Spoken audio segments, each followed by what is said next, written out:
Hello, my friends. My name is Austin Thompson. The year is 1987, and I am at my home in New England.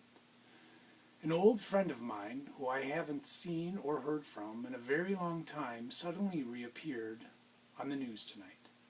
His name is Arn. He was speaking at a Facing History human rights conference.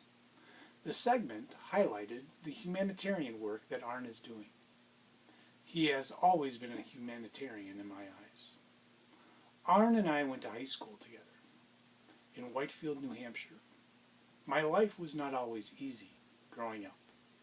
My parents got divorced while I was in middle school, and my mom was a heavy drinker, and sometimes she didn't come home at night. By the time I entered high school, I was doing drugs, and my attendance started to plummet at school. I thought I had it pretty bad. Then I met Arn. After fleeing Cambodia in the 1970s, Arn was living in a refugee camp in Thailand. My neighbor, Peter Pond, was working at the camp, and he decided to adopt Arn and bring him to the United States. Arn was pretty quiet at first. I liked his silence because the anger inside of me had shut down my willingness to talk and open up to others. In that respect, we were very similar. The story of Arn's upbringing slowly trickled down to me over the next 2 years. After I learned his story, I realized that I had very little to complain about.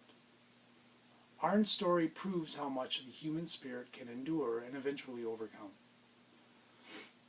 He was only a boy when the Khmer Rouge, a communist regime, took over Cambodia and forced millions of Cambodian citizens into labor camps.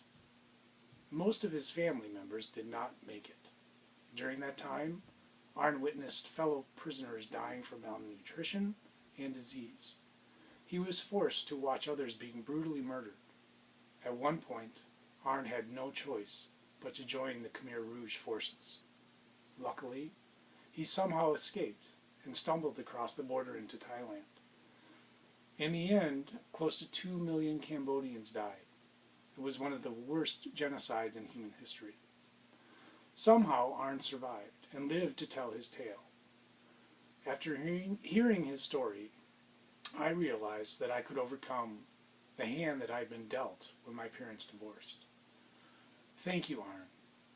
Hopefully, a book will be written someday that shares Arn's story with the rest of the world. People could benefit from learning about Arn's courage and willingness to tell his horrific tale. Well, now it is 2013, and luckily someone was willing to tell Arn's tale. The book is called Never Fall Down, and it was written by Patricia McCormick.